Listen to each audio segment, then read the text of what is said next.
Hi, what is your experience with leading or with being led?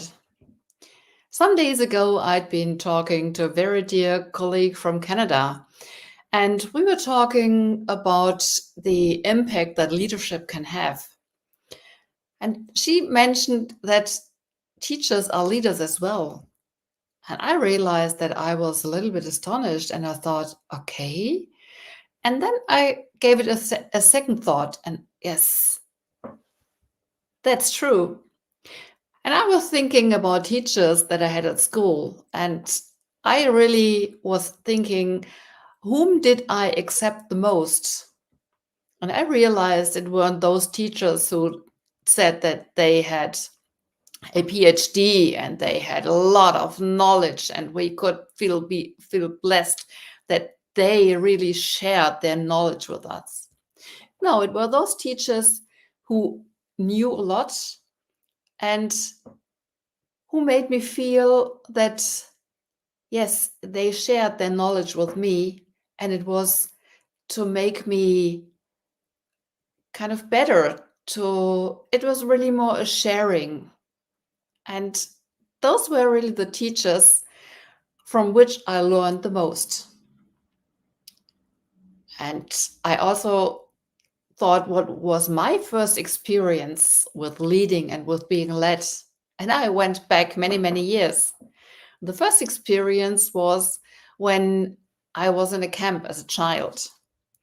And so, till the age of 13, one was participant. And then, about 2 years later, after a second course, which qualified us to be, let's say, a leader for these group of children, I had my own, what we called tent. So, it was a camp with tents.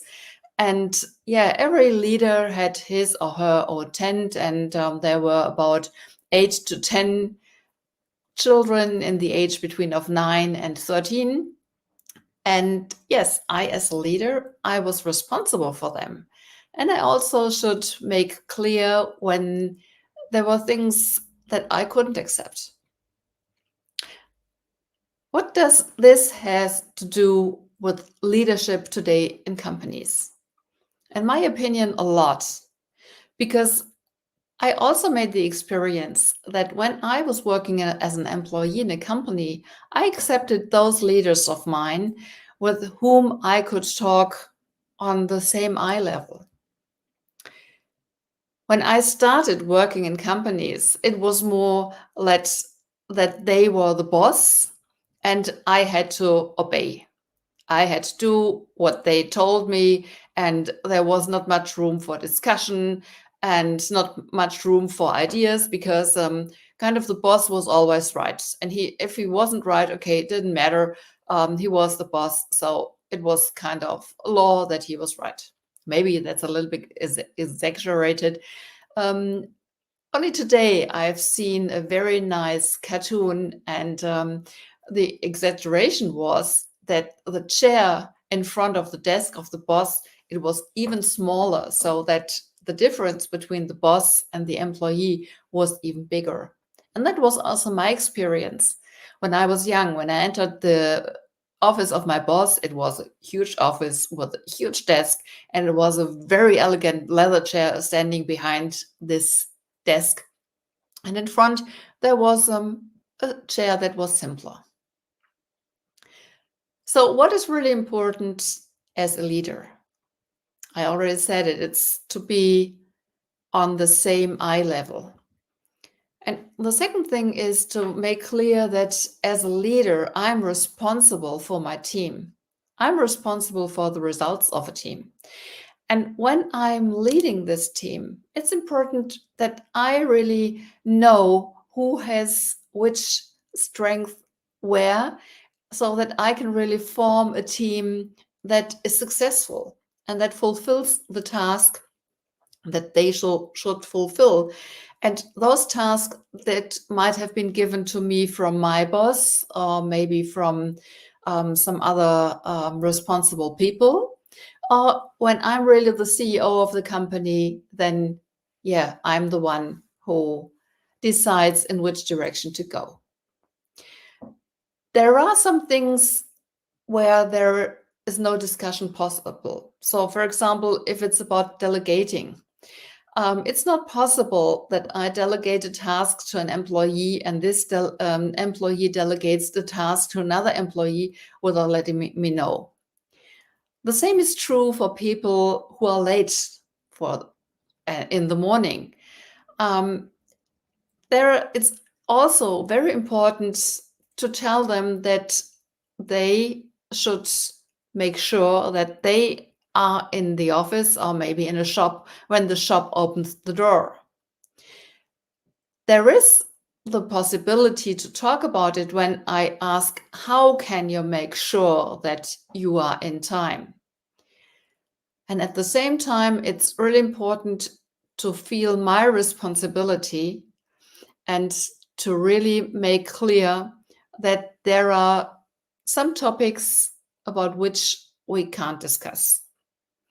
And so for me, this is kind of being in balance between things we can discuss and things that can't be discussed. I also know that there are employees who really love to have very strict tasks, and they love to work on these tasks and to fulfill them. And then there are others who really love to have their freedom. It's also important to know who is a person whom I should give some more freedom and who are persons who are really looking for receiving concrete tasks that they can fulfill. So there is a variety of tasks that a leader has. And the question is, so how can I lead others? There is a saying that who should lead others, who is leading others, should lead his or himself first. And yes, that's also something that, in my opinion, is so important as the love and peace in companies. So I should lead myself first. I should know myself first before I can lead others. And another thing, it's to be consequent. If something hasn't been done as I had told my employees, then it's really important to give a feedback and to tell the employees, to tell my employees what was good and what they should improve. So it's really a process of learning, of development. And for me, it's also very important that employees receive tasks with which they can also grow.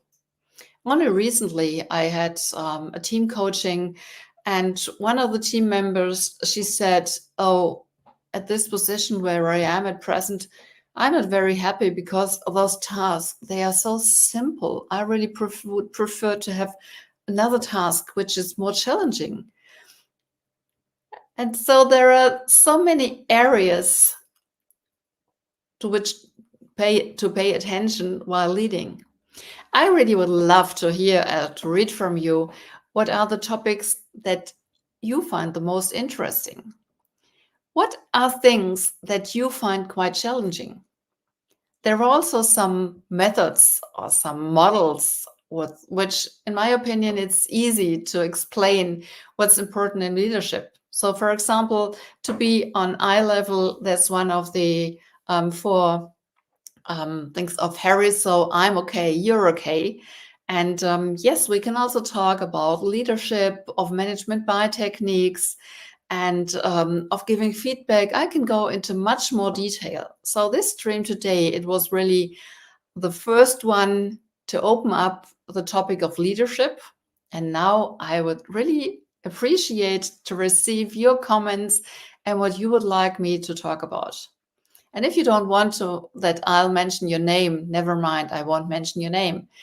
And at the same time, I really would love to support you in your day-to-day work. And I really would love to support you so that your employees really love to work for you. I wish you a great day wherever you are, and I'm very much looking forward to seeing you next week. Bye.